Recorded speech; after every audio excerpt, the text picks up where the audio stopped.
Subscribe کیجیے۔ شکر کی برکتیں کیا ہے، شکر کی فضیلت کیا ہے؟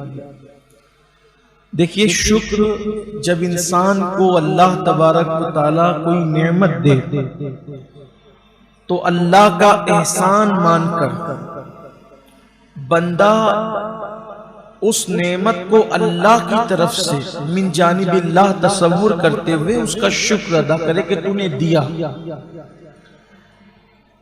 اصل بات تو یہ ہے کہ ہم اللہ کی طرف سے کسی بھی نعمت کے مستحق نہیں ہیں، حقدار نہیں ہیں، اس اعتبار سے کہ معاذ اللہ یہ اللہ پر لازم ہو کہ وہ ہمیں کوئی نعمت دے۔ اس نے جو بھی نعمت دی ہے وہ محض اپنے فضل و کرم سے عطا کی ہے، اور اس کا صلہ بھی اللہ نے ہم سے کچھ نہیں مانگا۔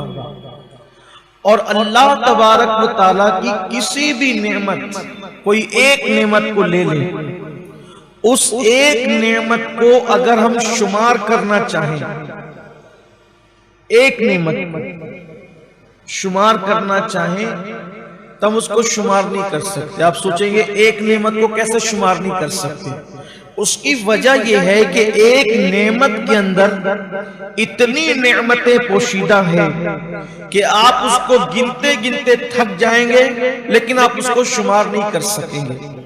ایک آسان سی مثال، ہم میں سے بہت سارے احباب وہ ہیں جو کھانا کھا چکے ابھی رات کا، کچھ ایسے ہیں جو کھانا کھانے والے ہیں، کچھ کھا چکے، کچھ لوگوں کو کھانا ہے۔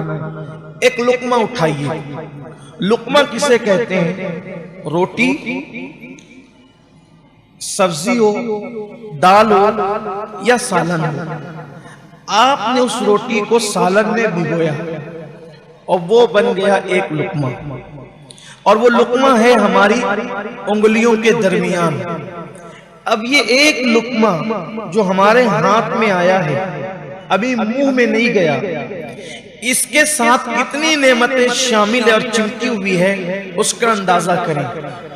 آئیے، کوئی مفکر اور مدبر ہوگا وہ تو بالکل بال کی کھال نکالے گا، لیکن ہم ایک طالب علم ہونے کی حیثیت سے سرسری طور پر اس کا جائزہ لیتے ہیں کہ اس ایک لقمے میں کتنی نعمتیں پوشیدہ ہے۔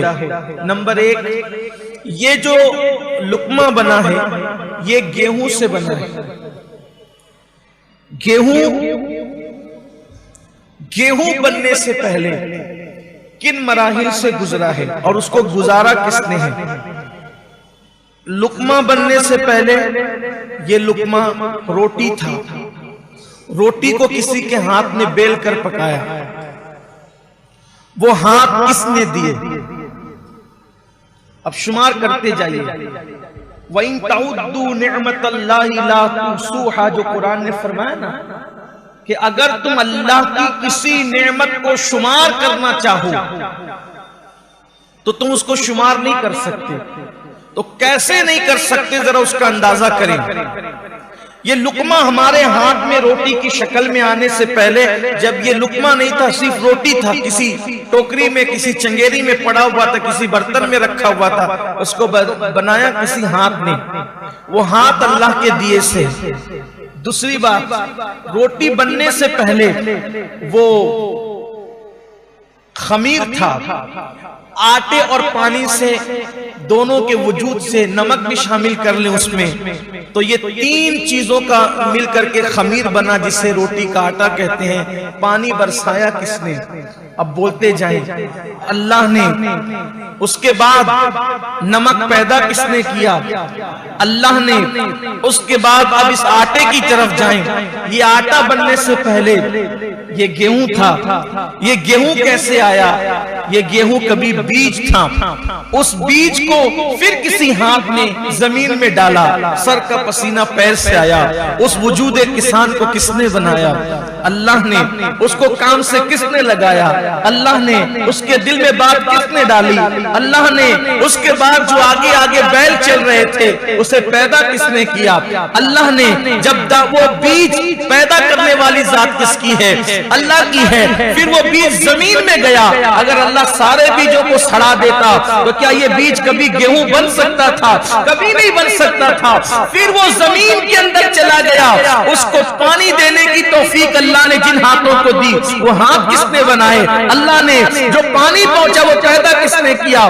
اللہ نے۔ اس کے بعد پھر اللہ اکبر، یہ تو ظاہری اسباب تھے، لیکن پھر زمین چیرنے کی طاقت اس ننھے سے وجود کو کس نے دی؟ اللہ نے۔ اس کے بعد جب اس نے آنکھیں کھولی صبح کے وقت تو شبنم نے جو ہے وہ اس کے وجود پر اپنے وجود کو نثار کر دیا۔ یہ نظام کس نے پیدا کیا؟ اللہ نے۔ اس کے بعد شبنم کے ان شبنمی قطرے جو رات کے وقت شبنم اس کے وجود کو نم کرتی رہی، تو گویا کہ اپنی کرنوں کے تولیے سے اس کا چہرہ کس نے صاف کیا اور ان کرنوں کو کس نے پیدا کیا؟ اللہ نے۔ اس کے بعد چاند کی دودھ یا روشنی اس کو جھولا جھلاتی رہی، یہ وجود کس نے عطا کیا چاند کو؟ میرے اللہ نے۔ اس کے بعد جب وہ اپنے سر کو اٹھا کر کے جوانی کی دہلیز پر پہنچا تو اس کے اندر جو ہے وہ سنبلے کس نے پیدا کی؟ اللہ نے۔ اور ایک بیج سے کئی دانے پیدا ہوئے، اور جب وہ دانے پک گئے اس کو پکایا کس نے؟ اللہ نے۔ اس میں بارش کا وجود ہے، اس میں آسمان کا وجود ہے، اس میں زمین کی مشقتیں ہیں، زمین کی محنتیں ہیں۔ اس طریقے سے گویا کہ پورا نظام لگا ہوا ہے۔ کبھی شبنم خدمت کر رہی ہے، کبھی سورج خدمت کر رہا ہے، کبھی چاند خدمت کر رہا ہے، کبھی ستارے خدمت کر رہے ہیں، کبھی آسمان خدمت کر رہا ہے، کبھی زمین خدمت کر رہی ہے۔ تب کہیں جا کر کے گیہوں پیدا ہوتا ہے، اور اس کے بعد جب گیہوں پیدا ہوا اگر اس کو گھن کھا لیتے تو بتاؤ ہمارے پاس آ سکتا تھا؟ نہیں آ سکتا تھا۔ اس کو گھن سے بچایا کس نے؟ اللہ نے۔ اس کے بعد مارکیٹ میں لانے والے ہاتھ اللہ نے پیدا کیے۔ اس کے بعد مارکیٹ میں لایا گیا تو جیب میں خریدنے کے لیے پیسے دیے کس نے؟ اللہ نے۔ اور اس کے بعد جب خرید کر کے لائے تو اللہ اکبر، پھر اس کو پسایا گیا، اور اس کے بعد گویا کہ ایک لقمہ ہمارے ہاتھ میں بن کر آیا، اور کتنی نعمتیں اس کے پیچھے پوشیدہ ہیں۔